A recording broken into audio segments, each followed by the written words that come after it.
Welcome to the Point of No Return podcast, a show at the intersection of technology and strategy.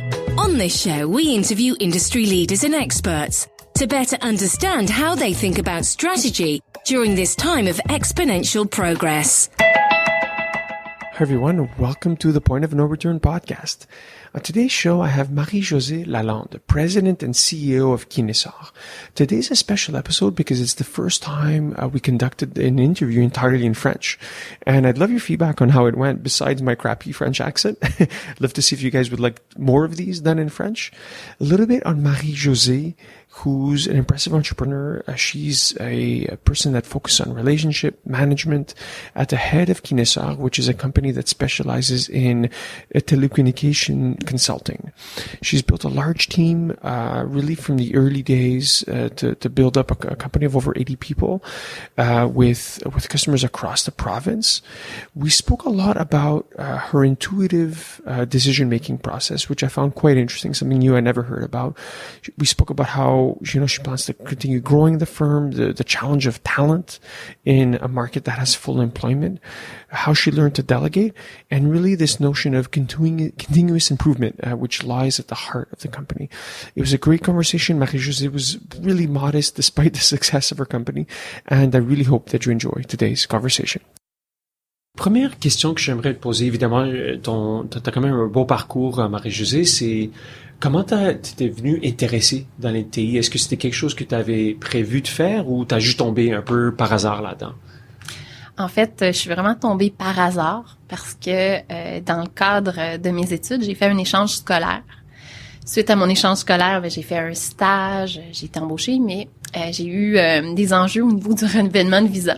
Alors, je suis revenue, j'étais à l'aéroport à Paris, Charles de Gaulle, et il y a un Québécois qui est venu m'adresser la parole, et puis j'étais vraiment triste. Puis là, il me dit, qu'est-ce qui se passe? Là, je dis, je viens de perdre ma job, je viens de quitter mon chum, puis je retourne vivre chez ma mère. Puis là, il dit, il dit, dans quoi tu travailles? Puis là, je dis, j'ai étudié en commerce international et tout ça. Puis il me dit, tout bonnement, il dit, moi, je travaille chez CoinCase. Puis il dit, je viens de terminer un mandat ici à Paris, puis là, je suis content, je retourne à Montréal. Puis il dit, qu'est-ce que tu vas faire à Montréal? Puis là, je dis, je sais pas encore, là, je vais analyser ça. Puis il dit, je vais t'introduire à Ronald Brisebois. Il dit, il embauche, puis il y a plein de projets. 3 jours plus tard, je passais une entrevue dans les bureaux de Ronald. Et ça a été une bonne entrevue. Et je pense que c'était ma première vraie entrevue à vie. Et il m'a embauchée. C'est comme ça que je suis rentrée dans les TI. Je suis rentrée pour faire du mapping sur un logiciel d'import-export. Intéressant. Et c'était quoi CogniCase? CogniCase, c'est une entreprise, c'est une multinationale qui était spécialisée en technologie de l'information. Il y avait des services conseils, il y avait différentes expertises. Puis, il y avait quand même d'importantes parts de marché là, ici au Canada. Alors, et qu'est-ce qui s'est passé? Je connais un peu le reste de l'histoire, mais curieux de voir qu'il était rentré chez CogniCase. Et c'était quoi l'étape d'après, il me semble? Ça a été acquis par CGI, si je me trompe? Oui, quelques années plus tard, en effet, il y a eu l'acquisition à CGI. Et mais chez CogniCase, il y avait beaucoup de gens, de personnes assez inspirantes parce que, comme on sait, chez CogniCase, il y a eu beaucoup d'acquisitions. Donc, je côtoyais régulièrement des chefs d'entreprise, des entrepreneurs, des intrapreneurs. Alors, c'est très inspirant. Et quand CogniCase a passé à CGI, beaucoup de ces gens ont démarré des boîtes.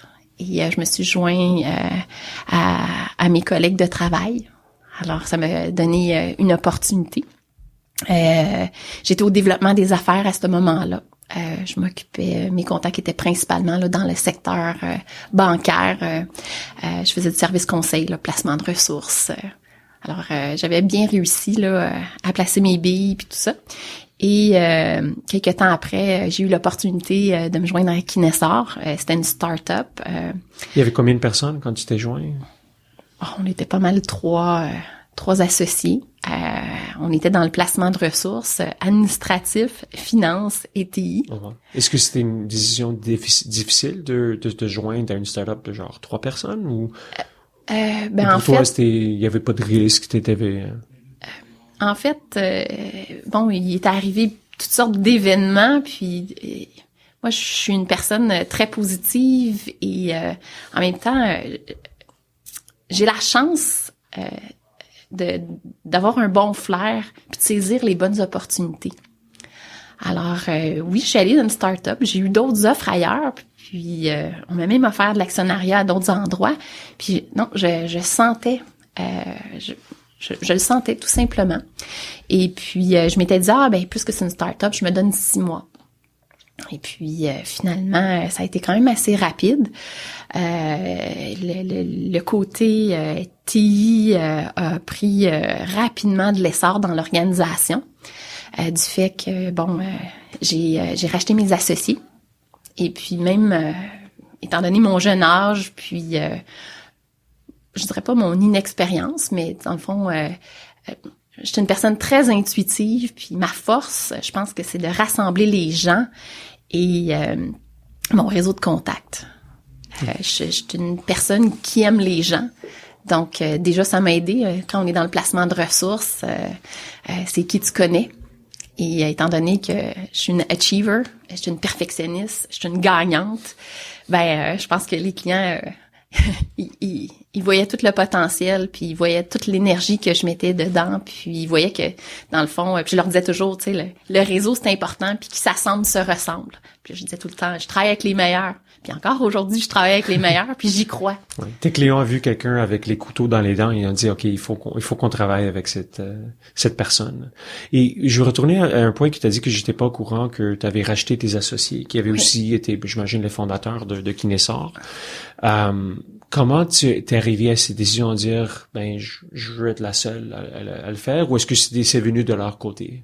En fait, il y en a un qui était un de mes amis, lui, Daniel Simon, a eu une superbe opportunité. Le père d'un autre ami qu'on avait en commun lui a offert une opportunité et il pouvait pas la refuser. Donc, ça a été facile à ce niveau-là. Et puis, avec son départ, je ramenais 99% du chiffre d'affaires. Donc, étant donné que j'avais un positionnement plus grand, une influence plus grande, plus importante dans l'organisation, et quand j'ai commencé à analyser, les revenus, les possibilités de croissance, tout ça au niveau administratif, je trouvais que c'était beaucoup moins intéressant. Avec l'acquisition de Coincase par CGI, il y avait beaucoup de possibilités dans le marché. Avant, c'était très rare qu'on voyait des petites entreprises pouvoir démarcher des grands joueurs, d'importants clients. Dans mes premiers clients, je suis allée chercher les banques. Donc, rapidement, on a su que la meilleure des choses, c'était qu'on décide de se spécialiser en technologie de l'information. Oui, intéressant. Et peut-être pour les personnes qui savent pas, est-ce que tu peux expliquer c'est quoi Kinesor? Aujourd'hui, l'entreprise, ça fait 14 ans. Donc, ça a beaucoup évolué, l'offre de service. Je suis une personne qui, comme je disais un peu plus tôt, l'humain est très important. Donc, j'ai su m'entourer d'une superbe équipe. Puis, en même temps, ce qui est au cœur de l'entreprise, c'est le client. Donc, si on comprend les besoins des clients, on est capable de les accompagner. Alors, j'ai vu des opportunités dans le marché et on a passé de service conseil à placement de ressources à offrir des spécialisations. Donc, on a créé des centres d'expertise, plus nos bassins de ressources spécialisés étaient regroupés. Et le marché du service conseil a beaucoup évolué dans les 15 dernières années. Donc, il a fallu s'adapter. Alors, nous, de notre côté, on a voulu être différent. Plutôt qu'offrir des ressources sur des contrats de moyenne et longue durée, on a décidé d'assister nos clients. Vous avez une urgence, vous pouvez nous appeler 24/7. Vous avez besoin du temps partiel, des banques d'heures. Vous voulez nous offrir un projet, vous n'avez pas toute l'équipe pour pouvoir le réaliser, il n'y a pas de problème. On va prendre tout le projet clé en main. On peut vous faire un forfait au besoin. Donc, on était en mesure là, d'avoir un plus large éventail de services qui répondait aux besoins de nos clients. Donc, au lieu d'offrir un service qui est une personne, une ressource dédiée, vous pouvez être un peu les ninjas, si vous voulez, où est-ce que vous pouvez offrir de l'expertise sur demande. Et j'imagine d'un point de vue modèle d'affaires, mais aussi ça vous permet de dégager plus de valeur de votre côté aussi, où est-ce que vous pouvez vendre des forfaits, soit à l'heure, soit un forfait, un deal. Donc, ça vous permettait aussi de connaître un autre axe de revenus, disons. Tout à fait. Comme je disais tantôt, tu sais, je suis une achiever, puis je suis quelqu'un qui aime la qualité. Donc, chez Kinesar, j'ai toujours misé sur la qualité. Donc, j'ai toujours veillé à l'efficacité opérationnelle. Je sais pas si je peux appeler ça comme ça, mais je voulais m'assurer que tous mes collègues, non seulement ils ont des défis à la hauteur de leurs attentes, mais non seulement qui ont les compétences professionnelles, mais qui aient la formation adaptée, qui aient les outils pour pouvoir livrer des projets de qualité, puis en même temps avoir la satisfaction des clients.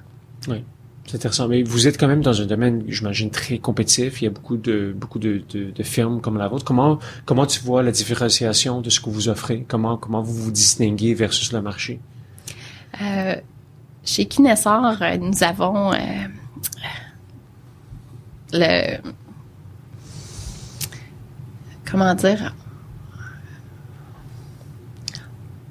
Chez Kinesar, nous avons l'opportunité d'avoir des clients existants de longue date. Nos clients nous suivent. Ce sont des clients fidèles et loyaux, ce qui ressemble beaucoup à Kinesar. Donc, je pense que on a développé des relations de confiance qui nous permettent de toujours innover puis toujours leur offrir un meilleur service. On est toujours en train de vouloir se dépasser. Je pense que ça nous a permis vraiment de croître au sein des organisations. On s'est vraiment on a vraiment pris le focus de rentrer chez des clients puis de faire évoluer puis de grandir avec eux.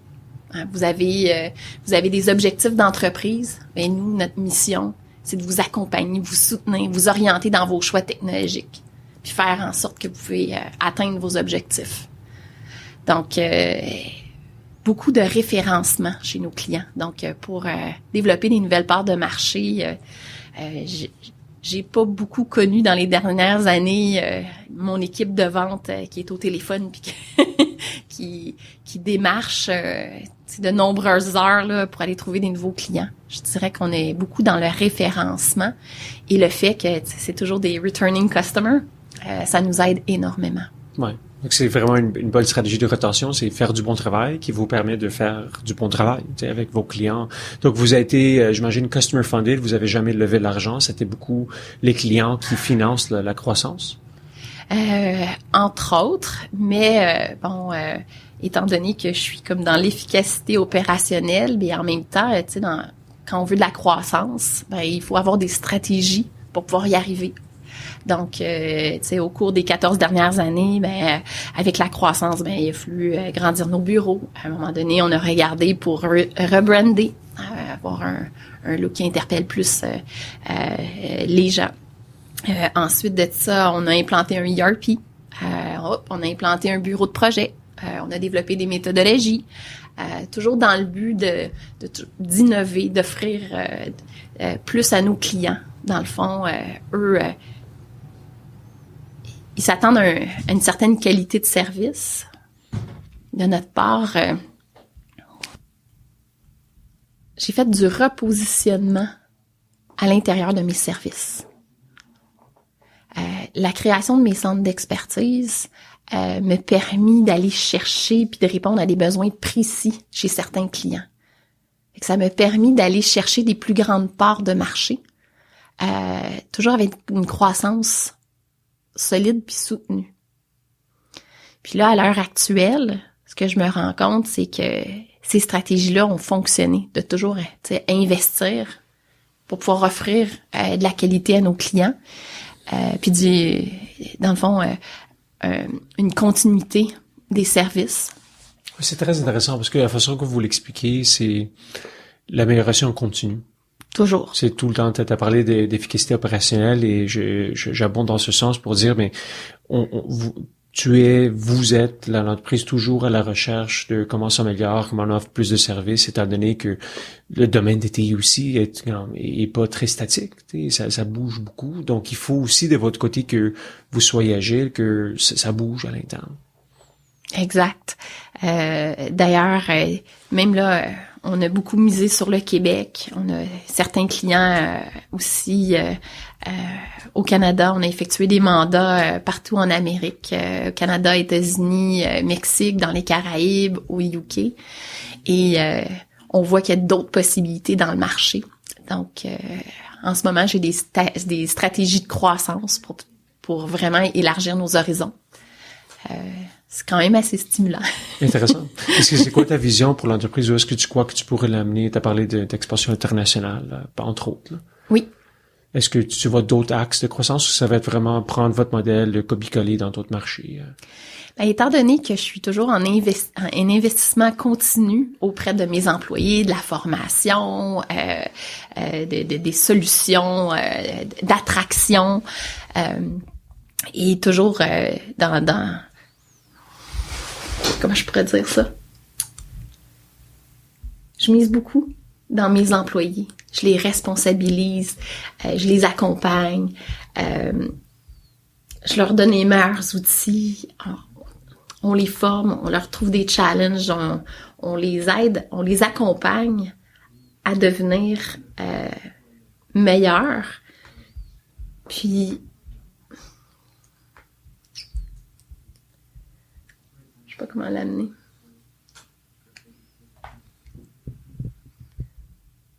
Puis en même temps, je trouve ça tellement redondant parce que je suis toujours dans l'amélioration continue. J'ai l'impression que je me répète toujours. Mais parce que, tu sais, ouais. Tout tourne sur... Tu sais, chez Kinesor, c'est l'humain. L'humain, c'est ce qui est le plus important. Parce qu'on est une entreprise de service. L'objectif, c'est d'accompagner nos clients dans leurs défis. Mais moi, ma stratégie, c'est de dire, il faut avoir les bonnes ressources pour effectuer le bon travail. Fait que pour pouvoir effectuer le bon travail, il faut qu'il y ait la bonne formation. Il faut qu'il y ait le potentiel parce qu'il y a certaines nouvelles technologies qu'on n'a pas les compétences, mais il faut savoir les développer. Ensuite de ça, une fois qu'on a les outils, est-ce qu'on a les bonnes métaux? Est-ce qu'on a un bon service à la clientèle? Tout tourne vers l'humain. Oui. C'est une espèce de mécanisme de rétroaction que tu décris qui est quand même très intéressant parce que tu sais tout le temps améliorer cette boucle de rétroaction à l'interne qui est quand même assez intéressant. En anglais, ça s'appelle un flywheel, quelque chose que tu sais qui prend plus de momentum. Comme quand tu améliores A, ça améliore B, qui entre autres améliore C, donc une espèce de boucle. C'est quoi vos défis aujourd'hui? C'est quoi les challenges que vous avez pour croître?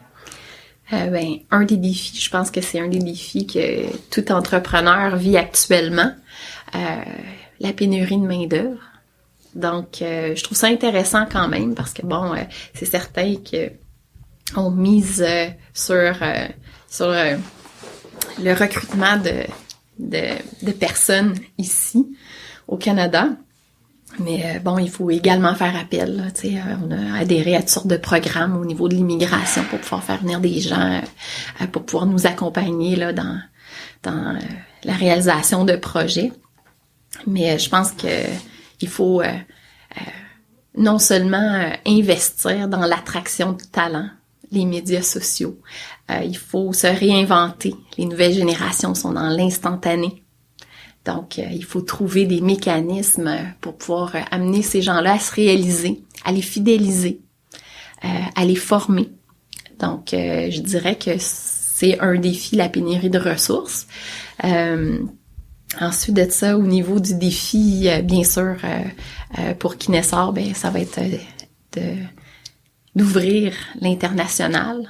Donc, à l'heure actuelle, j'ai mis toutes sortes de mécanismes, bien sûr, d'amélioration continue. Donc, on a plein de projets internes pour pouvoir faciliter une intégration Donc, ça, c'est très intéressant. Puis, je pense que toutes les équipes là, participent à ça. Puis, en même temps, ça responsabilise les gens. Donc, ouais, ça, c'est dans mes priorités. Oui, c'est intéressant. Tu sais, la marque d'employeur d'un côté qui est quand même une priorité pour attirer le talent, les mécanismes que tu as décrits. Tu as parlé quelque chose avant, je retenais en termes de ton approche d'être intuitive et d'être vraiment espèce de leadership plus, comme tu as dit, sur l'instinct. Est-ce que tu as de l'autre revers, est-ce que tu utilises en termes de priorisation de temps ou en termes de tes priorités, comment est-ce que tu le gères? Juste curieux de t'entendre sur est-ce que tu commences ta semaine avec voici mes top choses ou est-ce que tu es plus comme un peu dans le feu de l'action et tu le gères au fur et à mesure? Même si je suis très intuitive, je suis une personne qui est très organisée. OK. J'aime bien planifier mes choses. Ça va faire bien des gens. Mais moi, ma journée est de 9h30 à 3h30 au bureau. Et je suis très efficace. Quand j'arrive, j'ai déjà mes objectifs de qu'est-ce que je dois réaliser. J'ai mes priorités, puis mes must-do.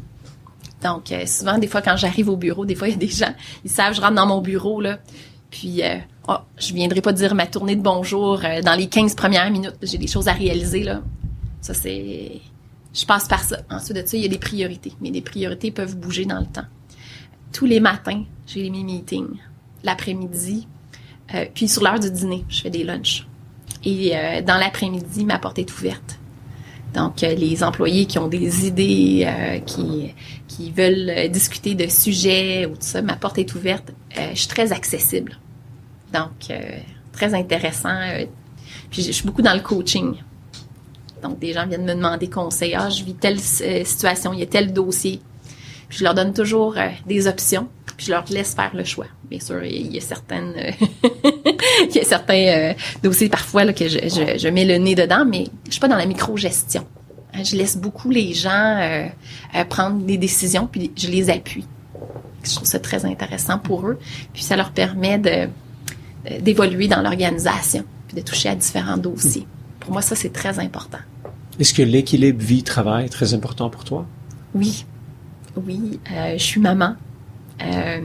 Et j'ai aussi un conjoint.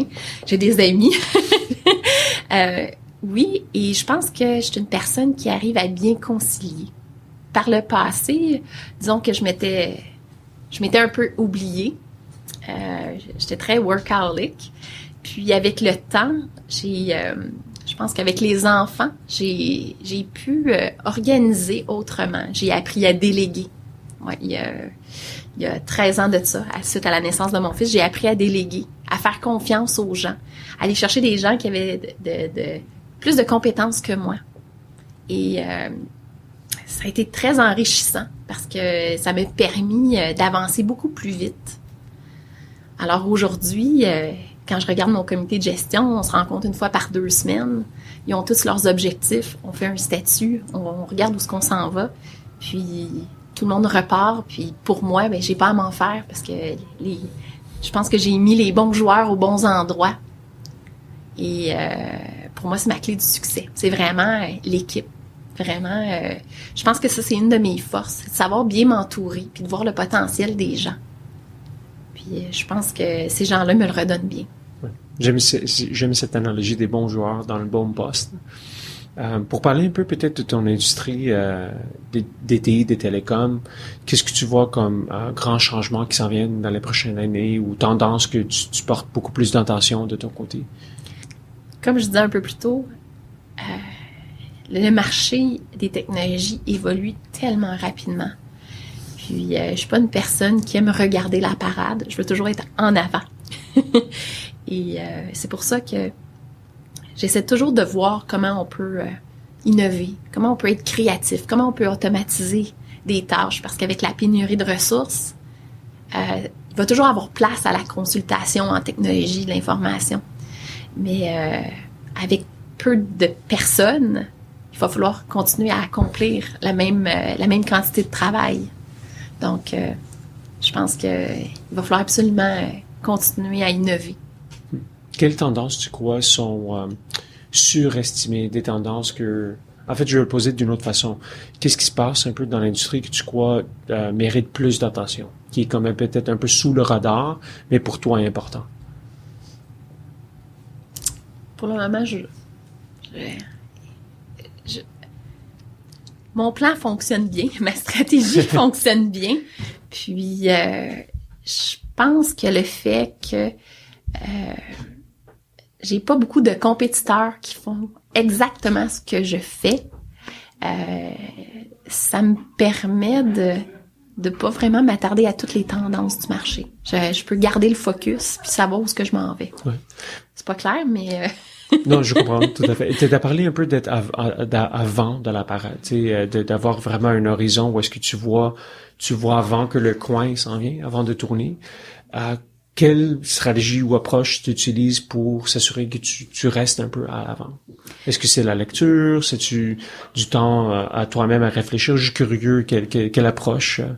Ben, en fait, tantôt, je disais que le client était important pour moi. Fait que c'est certain que quand on connaît nos clients, on connaît leurs enjeux, on connaît leurs objectifs à court, moyen, long terme. Ben, si on veut être capable de les accompagner, encore là, il faut, si on comprend leurs besoins, on est capable, en tout cas chez Kinesar, je pense qu'on est assez flexible et agile pour pouvoir aller au-devant puis préparer le terrain. Hein? Pas juste être au moment présent. Il faut être prêt pour le client. Quand il va arriver là, ben peut-être qu'il va le faire lui-même ou peut-être qu'il va faire appel à nous. Mais s'il fait appel à nous, on va être prêt.